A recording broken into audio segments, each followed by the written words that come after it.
historical fiction chat, and today I'm introducing you to my twin. This is my twin, Louise.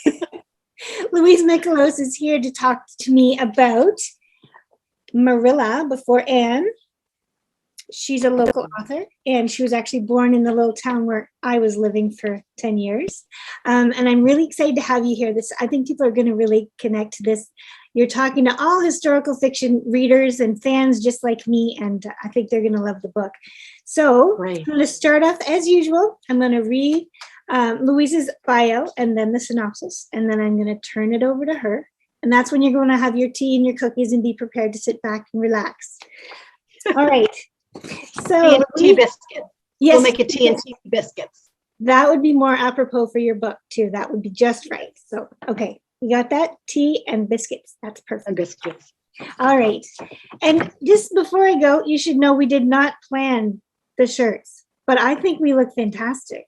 It just happened that way. Yeah. All right. Okay. Who knew? That's right. All right. Born in Muscatabbit Harbor, where I lived for 10 years, on the eastern shore of Nova Scotia and raised in Halifax, Louise brings an authentic voice to Marilla Cuthbert's story. The second youngest of a family of 9, Louise's life was infused with the stories of love, loss, and family secrets that are all held within small communities throughout Atlantic Canada. After a 40-year career in retail banking, human resources, and program administration with the provincial government, what started as a great retirement hobby turned into a published novel. While doing her research, Louise came across this quote, which I love, by Margaret Atwood in her book, Moving Targets, Writing with Intent. And this is the quote. It is only in the course of the book that we realize there is a strong family resemblance between the two. We're talking about Anne of Green Gables. Matthew, as we have always known, is a kindred spirit for Anne, but the kinship with Marilla goes deeper. And that's when the story of Marilla Cuthbert came to life.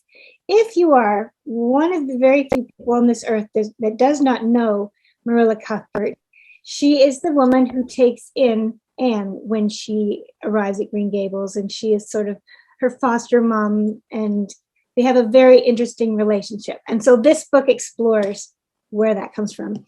The synopsis of Marilla before Anne. Marilla Cuthbert was 52 years old when the plucky redheaded Anne Shirley came to live with her and her brother Matthew at Green Gables Farm on Prince Edward Island. A cold and dour spinster, her heart eventually softens to the lovable orphan girl. But for over a century, readers have wondered, who was Marilla before Anne? In Louise Michalos' remarkable debut, readers are introduced to a spirited 18-year-old Marilla Cuthbert, a girl not unlike Anne herself, who is desperately in love and whose whole life is spread before her. But when a moment of defiance has life-changing consequences, a new Marilla begins to take shape, one who learns to bear tragedy like a birthright and loss as an inevitability, and who holds steadfast onto secrets that could shatter the lives of everyone around her. Weaving its way from Marilla's early life in Avonlea to her coming of age in Halifax, Nova Scotia, and back, Marilla before Anne is an exquisite, heartbreaking work of historical fiction, taking readers to the Green Gables where Marilla Cuthbert lived, loved, and learned long before Anne. And I should tell you that I read this book before it was all fancy, bound in this beautiful cover. And I even got a little quote on the top there. And I really enjoyed this book. I really did. And so now, Louise, it's over to you. I think Louise is going to read us 3 different sections with a little intro so we know what's happening. Yes. And make sure your tea is ready, and I will turn it over to you. Thank you, Genevieve. Wonderful introduction. And yes, I really love that your quote, your review is up top of the book. That's wonderful. So I'm going to read actually 3 small pieces of the book. The first chapter is a chapter that I like the readers to read on their own for most part. It's a fairly intimate scene. So I'm just going to do one part of that and then move into the novel to the other 2 sections. All right. So from chapter 1, the part 1 is called Into the Abyss. The warm August breeze ruffled Marilla's hair as she climbed onto the roof of the back porch. Her crinoline rustled beneath her dress, breaking the stillness of the night as she dropped to the ground to make her escape. Imagine having to escape your own home. She tried it once when she was 7 years old, and even now, 10 years later, the sting of her mother's slap was sharp in her memory. But Marilla knew if she didn't brave this one act of defiance against her parents, she would simply die. The full moon lit her way as she tiptoed across the yard, praying her parents wouldn't hear her. She lifted her petticoat and started to run. A giggle, long buried, broke free and filled her with what she'd always known was missing from her life, that which she was now running toward, and the one thing that didn't exist in the house behind her: joy, pure life-sustaining joy. As far as Marilla was concerned, it had been choked to death a long time ago by her mother's piousness, superiority, and self-righteousness. Tonight, Marilla would risk her punishment and the wrath of God Almighty himself just to have William hold her. She hoped and prayed this one night would change all the others to come. She ran toward Rachel and the flickering lantern that waited for her at the end of the lane, and together they raced toward town, where the dance hall was aglow with lights, where the sound of laughter filled the air, where the face of the man she'd fallen more in love with every day since they met would smile just for her. William leaned against the door jamb. His jacket, the only one he owned, felt tight across his shoulders. He'd labored long these past months, and his muscles had broadened across his back. And though he was more comfortable in work clothes, he wanted Marilla to see that he could present himself as well as any other man, or at least as well as John Blythe. He stood taller than John ever would, but he'd learned that privilege and status in a community as small as Avonlea brought its own form of stature to a man.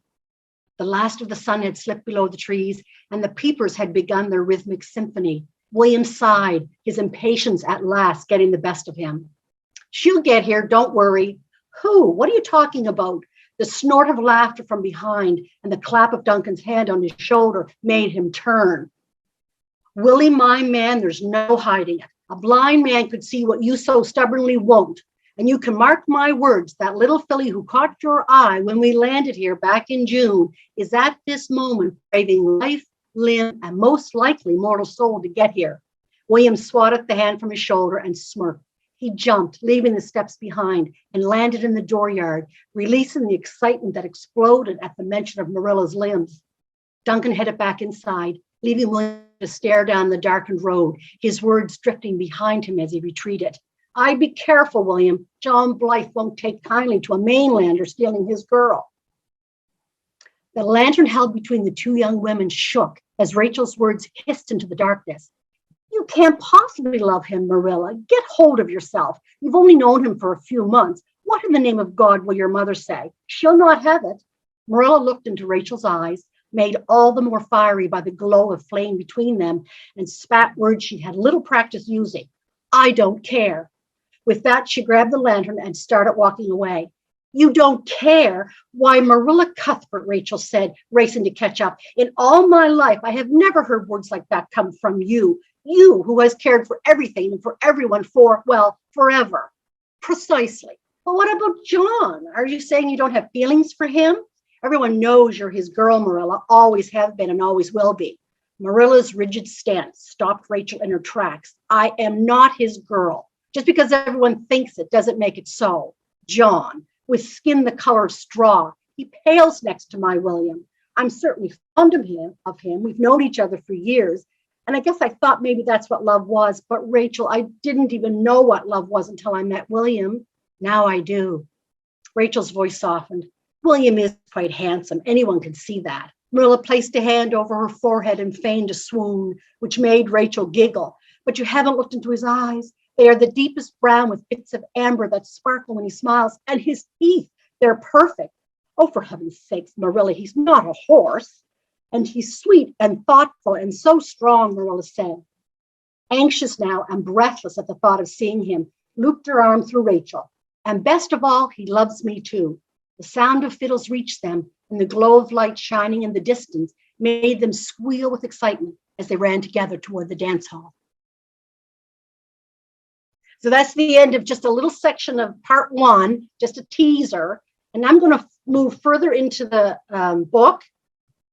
I know that there have been readers who've read the book already and thought, there's a lot of sadness in here. There's a lot of, it was difficult times, mid-1800s, life is hard. So I wanted to kind of add a few sections that maybe would add a little bit of levity.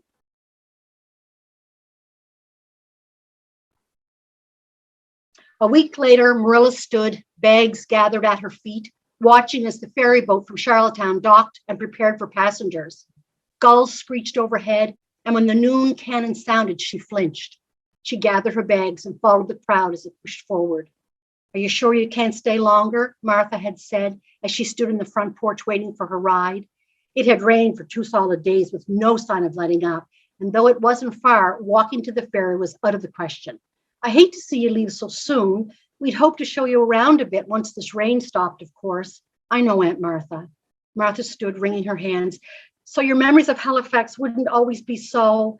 "I know, and I appreciate everything you and Etta have done. I'll never forget that. And you're so young, Marilla. And this..." She hesitated, looking down the hallway as Etta approached with a packed lunch. "Well, this has all been too much for anyone to cope with, let alone..." "I'm fine, Aunt Martha," she said, squeezing her hand. "Really, it's fine." Etta's smile warmed the air as she passed Marilla a small wicker basket. "There's cheese, buttered biscuits, and..." She winked at Marilla, "one of your favorites." Marilla smiled. Her bitterness toward Etta had been replaced with admiration for the life she'd chosen and the young women like herself that she'd bravely helped. "Molasses cake?" Etta reached out and gently touched her hand, tears suddenly misting her eyes. "Take care, Marilla. We'll miss you." "There he is now, Marilla," Martha said as they peered out the door toward the road where Martha's neighbor, Mr. Roberts, riding high in his covered wagon, pulled into the yard. They picked up Marilla's baggage and headed outside. "Morning, Martha." "Etta." "So here's the little lady needs a lift to the dock, is it?" "Yes, Mr. Roberts," Martha said, running ahead. "This is my niece, Marilla. I appreciate you dropping her off on your way to work.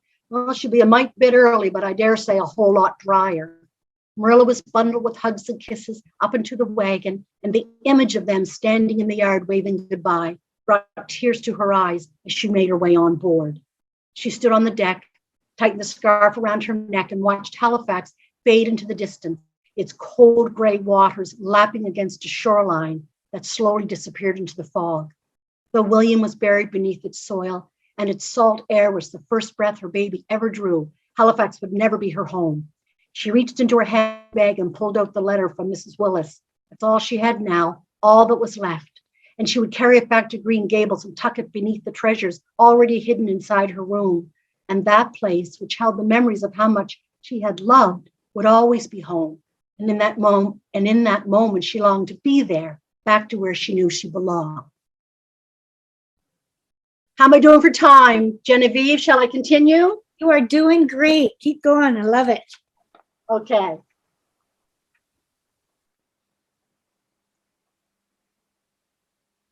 I lost the page there.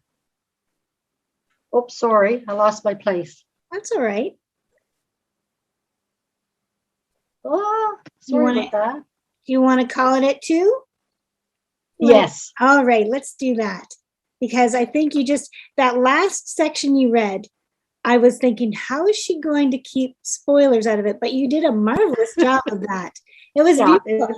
I don't want people to know what's going on yet, because I know you turned there were a lot of twists in there that I didn't expect, and I really like that. So yeah, I was listening to that section going, I know what happened, I know what's going on, and I don't want anyone to know. So that was perfect. If you'd read one more section, we might have been giving something away. No teasers. Okay. So congratulations on this book. I can't wait to see what everybody thinks of it. This is a long way from your history of retail banking, human resources, program admin with the provincial government. How did you get to this point? How did you end up writing a novel? Gee, that's a good question. And I had read all my life. From the time I was 13 years old, I've been a voracious reader. And I was, I love reading. And I would write a little bit. I did some journaling, and I would write some short stories, and I did a lot of poetry for the family, what I call Carlton card poetry, happy birthday, da, da, da. Yeah. But never really imagined that I could really write. So when I retired, I just had the time. And so I decided, because at that time I had an idea I wanted to put down on paper. And I started writing that first manuscript. This is my second, but I have a fully finished first manuscript that I completed. And it was that story that compelled me to sit down and start writing. And I simply wrote 40 chapters in 40 weeks. I did a chapter a week, and the story simply flowed out of me. And so I think I said on my website, you don't know you can't do something until you try it. And then you would say, oh, well, I can't do this, right? But as it started flowing out of me, I realized I can do this. And so I enjoyed it so much. I just kept going. And now, again, this is my second book, but the first one that's being published. My hope is that if it does well, that there would be a publisher perhaps pick up the first manuscript and we can polish it and get that story started. Are they connected, the two stories? No, they're not, but they are both historical fiction. Right, but they're standalones. That's always good. I know some people like companion novels, but for me, I'm really into the standalones. You get the whole story in there and you don't have to wait for resolution. Yes. I love that story because, well, you probably know that I never thought I'd be a writer either. I just... Well, you were an oboe player. Is that what you said? You were supposed to be a professional oboe player? That was my plan. I was going to be principal oboe in Montreal Symphony right now. But no, I just, same as you, I was a reader. And I felt it and I wanted to try it. And I found since I started, so many people say, oh, I would love to write a book, or I don't have time, or whatever. What is that? If you want to write a book, I think you have to write a book, or at least start it. If you feel the need to write, even if it scares you, because it is scary, it's diving off a cliff. You can't see the bottom. It's like trusting yourself to do something completely foreign. And yes, I understand when people are afraid, but I agree with you. You don't know that you can't do it unless you try it. So good for you. Try it. Yeah. And I just continued. Yeah, congratulations. And you're with a wonderful publisher. Nimbus is right here in Nova Scotia. Yes, and, yes. They're a great bunch of people. Have you always been an Anne of Green Gables fan? No, I can't say I was. I certainly remember the book Anne of Green Gables when I was a young girl. It was in the house, or we had it at school. When it changed for me is when I went over to Prince Edward Island and watched the play when I was about 25. And I'd taken my two little boys with me and we watched the play. And even then, Marilla for me, because I was older, I wasn't a young girl seeing this. I really loved the Marilla character. Anyway, that's when I really fell in love with the story. And that's when, that's when it happened. It wasn't like I didn't read the whole series. There are people out there who have read so much more about this than I have. It's just the character of Marilla for me now that really, resonates with me. Yeah, and I'm the same. I've read the first book and that's all. But everything you said here and what I got out of this book was that you needed to understand her, because when we first meet her, she's just so cranky. She's like, I don't want her here, and she's mean. But there's got to be something behind that. I always feel like the easiest thing for an author to write is a caricature, like somebody who is pure evil or pure good. That's so easy to write, really. But finding the layers of that person, or what created that person to make them into that, that's good writing. That's digging into it, because to read a story and not understand, then Anne of Green Gables, of course, she gave out some tips, some ideas, hints of why Marilla was the way she was, but she delved into it, and I really enjoyed that. Well, the two questions for me was, I always wanted to know, well, what happened to that relationship with John Blythe? Because it was always sort of hinted at, talked about, that there was this John Blythe in her early days. And the other question was, how did that mix-up happen in the orphanage? That seemed really odd to me. So those two questions were two questions that I wanted to answer for myself. Yeah, and a lot of what you did had to be, you had to create all these answers for yourself and build the story. But you did a lot of research too about the time and everything that was happening in Halifax, and certain issues that I'm not going to spoil here. And where did you dig into that? Have you done any kind of historical research like that before? Not really. When I started this, because I had attended a workshop, and in that workshop, one of the instructors had talked about, to get new ideas for books, think of a book that exists, characters that exist, and do a reimagination or a reconfiguration of that story. So take one character and tell that person's story. And I always loved that idea. I always loved that. And so when I was looking for a subject for this, and I'm East Coast, but I want to find a story that exists here. Well, that's the biggest one. And then I started doing the research on what do we know about Marilla? Has anybody written anything on Marilla? I didn't know. And I researched that to find out that there really wasn't. And that there were people who were curious about what happened to her. She was 52 years old when Anne came. So that's a full life back then. That was a long life, what happened to her. So yeah, I was curious about that. Yeah. How long? You said it took you 40 weeks to write 40 chapters? Yeah. I'm blown away by that. Did that include all the research, or did you research ahead of time, or how did you do that? Do you know what I did, Genevieve? Now I have to tell you this. My first novel, I researched and researched and researched. I had so much material to use, and I didn't use half it.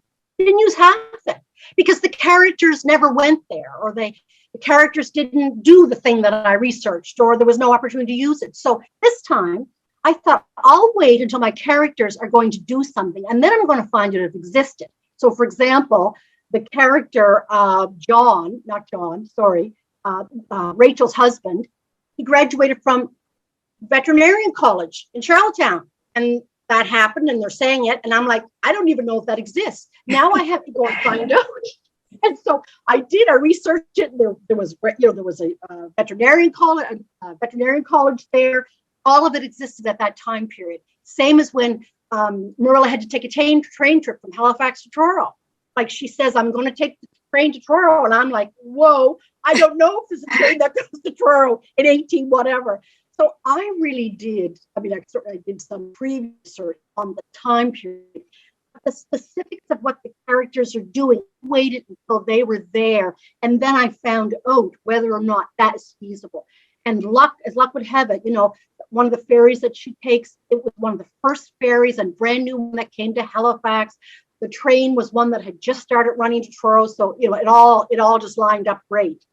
Don't you love that? That's the best part about doing this. Is I've had that happen so many times when I think I'm writing about this, and then my characters are, no, we're over here now. We're talking about this. And it same as you, I've reacted so many times thinking, does that exist? What is that? And they take me down. Now I've done both. I've never done all the research ahead. I've always done it the way you just described, but yes. I do let myself over research sometimes. And I let myself go down those rabbit holes and sort of fully submerge myself so that I feel like I'm there with them. So it's like a culmination, but you have just, outlined my entire way of writing, which is great. Okay, good. Yes. I'm not alone with that. No, we are officially pantsers and not plotters. I think that's good. What yeah. Is that what they call it? Okay. That's what we are, because we write by the seat of our pants. Yeah, so. And I learned through the first, they say when you write your first manuscript, you learn everything you need to learn about writing a manuscript. And so I did. And so that research piece took so much time. And I thought, I don't need to do that. I need to pay attention to the characters, and I need to follow them through what they want to do. And I need to validate whether or not that can actually happen. That's right. And you did a beautiful job of that. And also with the thing about characters there is describing, when you've got history, a lot of people like to list everything that they've learned, and just throw it all in there. But my feeling on that is that if the character has not led you there, and if you can't see the character doing and touching and smelling and seeing all those things, then don't put it in the book, and you did everything. I felt everything that was going on, and it was a terrific read. So what are you working on now? Because I know what? I know you can't stop. You got the bug now. No, I can't. Yeah. I picked it up in January again, and now I'm into revisions. So I've taken a class on revisions with Carol Bruneau. She had a master class, so I took that before, 4 weeks and got some wonderful information. So I'm taking that manuscript and just now restructuring it in a way that I've learned to do. And I want to have it prepared and ready that, like I say, if this goes well, and I will feel confident then to send it back out to publishers, but I want it to be really polished before I do that. Yes. So can I tell you, so I can tell you what it's about? Please, yes. Okay, so this manuscript landed on the desk of Nimbus Publishing in 2017. And the backdrop for the story is the Halifax explosion. Well, by 2017, that's the 100th anniversary. There were hundreds of books that already had landed on their desk. I was a day late and $1 short, too late for this one. So what I've done this time is, rather than focus on the explosion story, which really isn't a story, because that story's been told many times. Right. I'm focusing on the love story and what happens to these people as a result of that event. And so I've changed the focus from Halifax to Boston, because Boston and Halifax are very connected from that event. And they still are with their annual Christmas tree thing. So, so those kinds of things that were happening at that time made me want to then create this story of this young woman who lives in Boston, was raised in Boston, and she comes to Halifax and she sees a headstone with her name on it. She was her birth date and the date of her death, which was the Halifax explosion date. So her whole story opens up. So I want to really focus on this Boston side of it coming to Halifax, as opposed to the explosion happening and, from that side. Yeah. So I'm hoping it has an appeal to the publishers, because I'm taking the focus away from it being about the Halifax explosion.